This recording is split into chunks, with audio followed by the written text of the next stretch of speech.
Penguin Random House Audio presents The Greek Histories, the sweeping history of ancient Greece as told by its first chroniclers, Herodotus, Thucydides, Xenophon, and Plutarch.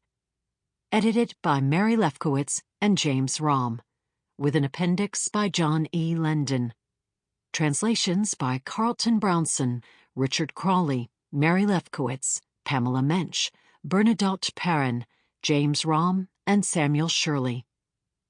This program includes a downloadable bonus PDF of maps and the appendix from the book.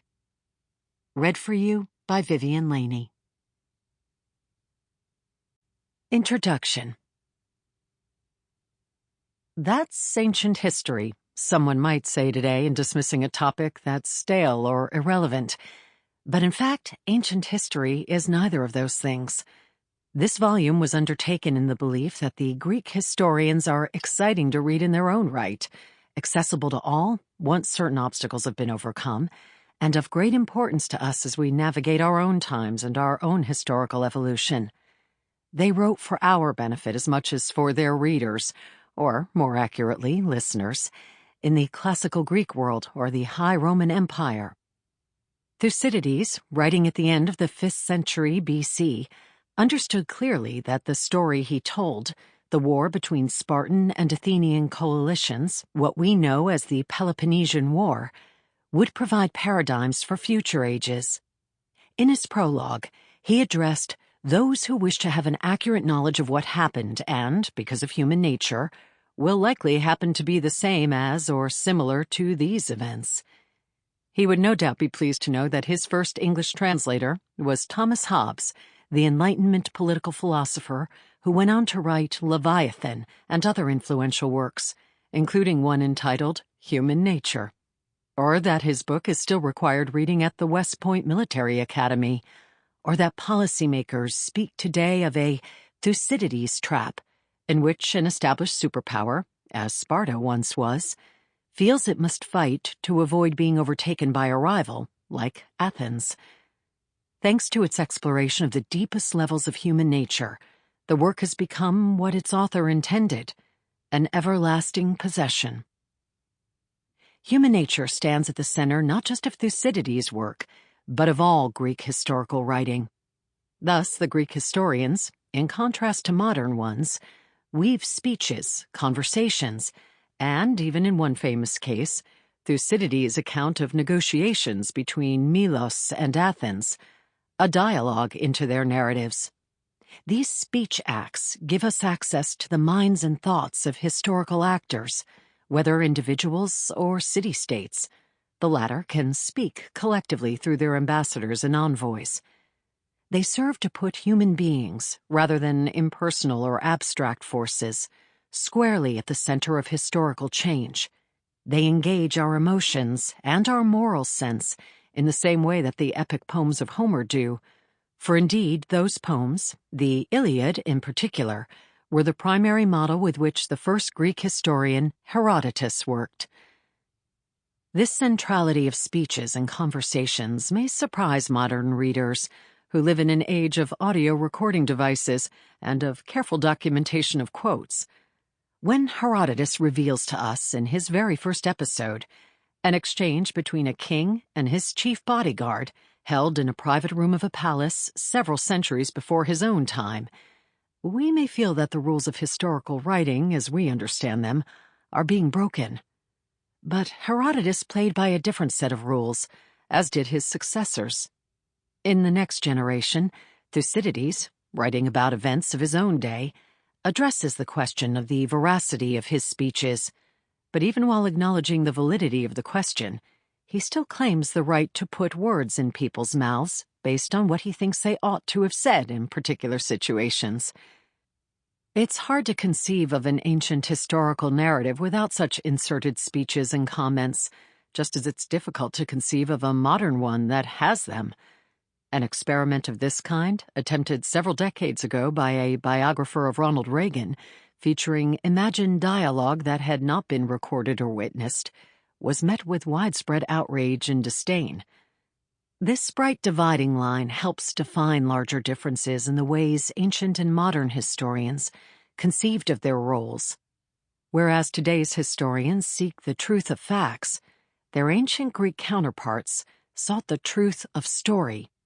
They shaped the presentation of events to create unity and coherence, amplified crucial points by the inclusion, or in some cases invention, of speeches, and highlighted emblematic figures while ignoring those whose lives offered fewer insights. In some cases, as in those of Xenophon and Plutarch, they might shift focus towards leaders and states they considered admirable, giving their writing a strong moralistic or ethical slant. Both Xenophon and Plutarch were students of moral philosophy as well as historical writers. Part of the moral dimension of these works is their awareness or inclusion of the gods, an element they share with Greek epic and tragic literature. Of the 4 authors presented in this volume, 3 show explicitly how the divine plays a role in the working out of human history, bringing low those who transgress or who strive for too much power. The 4th, Thucydides, avoids all direct reference to the gods and expresses skepticism about some aspects of traditional religion, but he hews so closely to tragic narrative patterns, for example juxtaposing the greatest disaster that befell Athens, the defeat in Sicily, with the city's greatest moment of hubris, its annihilation of the population of Melos, as to imply, perhaps, that divine forces operate even in his universe. Both he and Herodotus clearly learned much from the tragic playwrights whose works were first staged in their lifetimes: Aeschylus, Sophocles, and Euripides. Sophocles, in fact, seems to have been a friend of Herodotus. Xenophon, too, saw many of those plays performed, and he remained deeply convinced, as he says at one point, that the gods do not ignore the impious and those who commit impious acts. Plutarch lived a full 5 centuries after the great age of tragic drama had ended, yet he too drew on the plays of the Athenian tragedians, which he encountered on papyrus scrolls rather than in the theater, to bring out the cosmic context of historical action.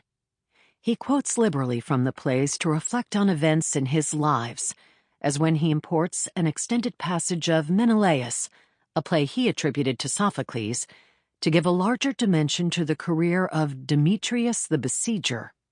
Such quotes are more than mere adornment or literary erudition. They invoke the imaginative world of tragedy, a world in which the human is deeply enmeshed with the divine. Plutarch's frequent allusions to dreams, oracles, and portents, governing the lives of his subjects or signaling their deaths, are further evidence that we mortals are not the captains of our fate, however high we may rise. This overlap between Greek tragic drama and Greek historical narrative helps explain how we, the editors of modern libraries, the Greek plays, have come to compile the Greek Histories, and also accounts for the choices we have made as to what authors to include here. Many historical writers we might have included have been left to one side. The 4 we have chosen are those who most belong to the broad mainstream of Greek literature, a tradition steeped in mythic and tragic patterns and in an awareness of the larger context in which historical action is set. The same spirit, we believe, that makes the Greek epics and tragedies so meaningful today and so stirring to the human soul, is very much in evidence in the authors presented here. Their themes are eternal, their portraits of character are indelible, and they convey with moving clarity their sense of the larger cosmos that gives meaning to human events. Our selections have been made with one eye on these aspects of the genre, the other on the need for continuity and completeness. We hope that our volume tells a coherent story of the evolution of Greece between the 6th and early 3rd century BC, that is, from the late Archaic Age through the whole of the Classical period, and far enough into the Hellenistic world to illustrate the shape that world would take as the successors of Alexander the Great donned crowns and claimed kingdoms. Naturally, there are gaps in continuity where our 4 sources are silent, especially in the mid-5th century, covered in summary fashion by Thucydides, but in a passage not included here, and the mid-4th, a period only partially accessible here through Plutarch's Demosthenes and the first segments of Alexander. We have supplied some... Sample complete. Ready to continue?